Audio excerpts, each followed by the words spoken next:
Thank you for joining me for another wow moment. I hope you enjoyed the conversation. My little person and I, we just got done at the playground, and we're on our way to our next stop. There's always a divine scheme going on, or divine plan along with what we plan.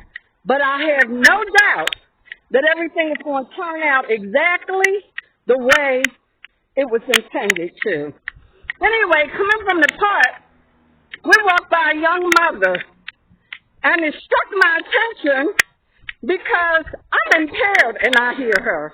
And she's trying to tell her little person to get off of the neighbor's property. She looks to be in her early 20s, if that. I think I'm giving her credit. She has 4 or 5 little people sitting down next to her. And she has a school-age kid peeking through the window. Now keep in mind, school started, so we have to be all things to all people. So we're feeling a little overwhelmed in our situation, right? I'm not laughing. I'm just remembering with fondness and joy. So God allowed me to stop and talk to this young woman. And she said, I believe my mother and grandmother was right. They said that I would have one that is 10 times what I did. I chuckled. How often did I hear that expression? Remember, we're talking about oxymorons, right? I might have even used that expression to my own children. Because, like Uncle Sonny said, history repeats itself. Shakespeare doesn't. And whoever told me that expression was probably repeating what they heard. They don't know.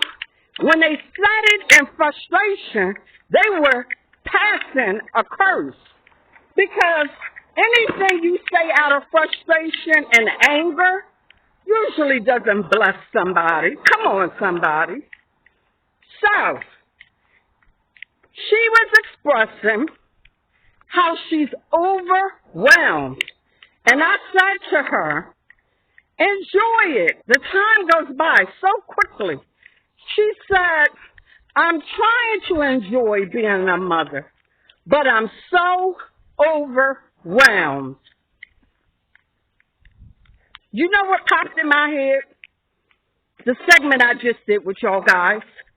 When Miss Mary said to me, the community policing station is closed.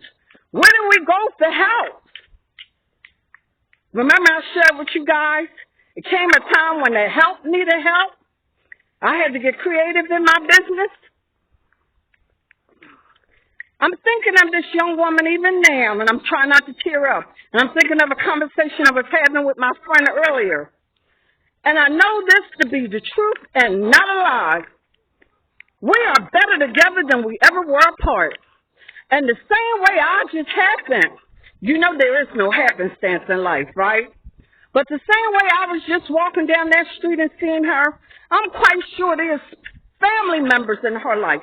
The father or fathers of them children, neighbors, somebody see this woman drowning and overwhelmed. Why would help not be given? Even if it's just to say, I'll sit on the steps with you and help you navigate them. Here's the ironic thing. She lives right across the street from the park, but her sentiment is the same as mine. They could run out all this energy across the street, and then it would be nap time, except I got to worry about them picking up this, that, and the third, along with the worries of the pandemic. And she's absolutely right. But it's not the fault of the township, I told you. They were just there yesterday. Everybody has to pitch in to do their part. Here's that oxymoron, guys, where you have one building and another tearing down. Well, this has been another wow moment. I hope you enjoyed the conversation. Please, wherever you are in life, continue to have them. They're worth having. Until next time, take care.